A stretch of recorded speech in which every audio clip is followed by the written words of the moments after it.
আরও একবার ব্রাজিল দল ঘোষণা, আবারও হতাশ হলেন ভক্ত সমর্থকরা। কেননা স্কোয়াডে নেই নেইমার জুনিয়রের নাম। কিন্তু অবাক করার মতো তথ্য হলো, নেইমার না থাকলেও ব্রাজিলের স্কোয়াডে সুযোগ পেলেন নতুন লিওনেল মেসি।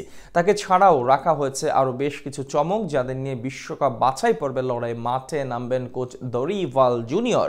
ইকুয়েডর আর প্যারাগুয়ের বিপক্ষে ম্যাচের আগে এমন চমকে ভরা ব্রাজিলের স্কোয়াড নিয়ে বাকিটা জেনে নেব রিপোর্ট। সময়টা ততটা ভালো যাচ্ছে না ব্রাজিল ফুটবল দলের। সবশেষ কোপা আমেরিকায় কোয়ার্টার ফাইনাল থেকে বিদায় নেয়ার পর হতাশ হতে হয়েছিল ভক্ত সমর্থকদের। এদিকে বিশ্বকাপ বাছাই পর্বের পয়েন্ট টেবিলেও নেই ভালো অবস্থানে। তাই নতুন করে ঘুরে দাঁড়াবার চ্যালেঞ্জ নিয়ে আবারও মাঠে নামছে পাঁচবারের বিশ্ব চ্যাম্পিয়নরা। সেই ম্যাচকে সামনে রেখে এবার অনেকটা চমক ভরা স্কোয়াড ঘোষণা করল কোচ দরিভাল জুনিয়র। গুঞ্জন ছিল ইকুয়েডর ও প্যারাগুয়ের বিপক্ষে বিশ্বকাপ বাছাই পর্বে ম্যাচে দেখা যাবে নেইমার জুনিয়রকে, কিন্তু আপাতত তেমন কিছুই দেখা গেল না। আরও একবার ভক্তদের হতাশ করে নেইমারবিহীন দল ঘোষণা করলেন দরিভাল জুনিয়র।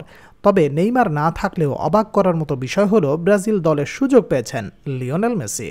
এদিকে ক্লাবের জার্সিতে দারুণ পারফরমেন্স করে আলোচনায় ছিলেন ক্যাসিমিরো, রিচার্লিসনরা। শোনা গিয়েছিল আবারও পুরনো তারকারা ফিরবেন ব্রাজিল দলে, কিন্তু দরিভালের ঘোষিত স্কোয়াডে সেখান থেকেও নেওয়া হয়নি কাউকে। উল্টো পারফরমেন্স করেও বাদ পড়লেন বার্সেলোনার উইঙ্গার রাফিনহা ও আর্সেনাল ফরওয়ার্ড গ্যাব্রিয়াল মার্টিনালিকে। তবে ভালো সংবাদ হলো, ইনজুরি কাটিয়ে আবারও দলে ফিরেছেন গোলকিপার এডারসন।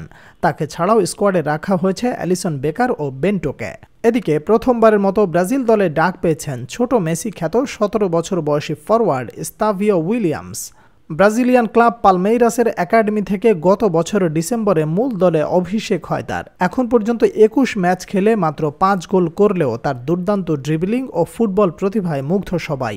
এই ফুটবলের উপর মুগ্ধ হয়ে ব্রাজিলিয়ানরা তার নাম দিয়েছে মেসিনিও, যার অর্থ হচ্ছে ছোট মেসি। পালমেইরাসের একাডেমির প্রধানের চোখে নেইমারের পর ব্রাজিলের সেরা প্রতিভা হতে যাচ্ছেন এস্তেভাও। সেই প্রতিভা দেখেই এবার জাতীয় দলে ডাক দিলেন কোচ দরিভাল জুনিয়র। তাকে ছাড়াও স্কোয়াডে ফরওয়ার্ড পজিশনে আছেন রিয়াল মাদ্রিদ তারকা ভিনিসিয়াস জুনিয়র, রদ্রিগো, এন্ডিক ফিলিপে। পাশাপাশি লম্বা সময় পর ফিরেছেন স্ট্রাইকার পেদ্রো। দলে মিডফিল্ডার হিসেবে রাখা হয়েছে ব্রুনো গিমারাইজ, লুকাস পাকেতা ও জাও গোমেজদের মতো ফুটবলারদের। অন্যদিকে রক্ষণভাগে অনেকটা অপরিবর্তিত স্কোয়াড নিয়ে মাঠে নামবে আগামী 2 ম্যাচে ব্রাজিল, যেখানে দানিলো, এদার মিলিটাও, মার্কিনহিওস ও গেব্রিয়াল মেঘালাসদের সাথে আছেন ওয়েন্ডেলদের মতো তরুণরা।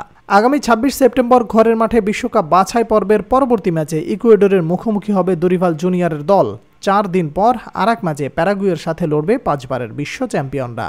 2026 বিশ্বকাপের দক্ষিণ আমেরিকা অঞ্চলের বাছাইয়ে 6 ম্যাচে মাত্র 2 জয়ে 7 পয়েন্ট নিয়ে 10 দলের মধ্যে 6 নম্বরে অবস্থান করছে সেলেসাওরা। তাই পরিস্থিতি খারাপ হওয়ার আগেই ঘুরে দাঁড়াতে হবে 5বারের বিশ্ব চ্যাম্পিয়নদের।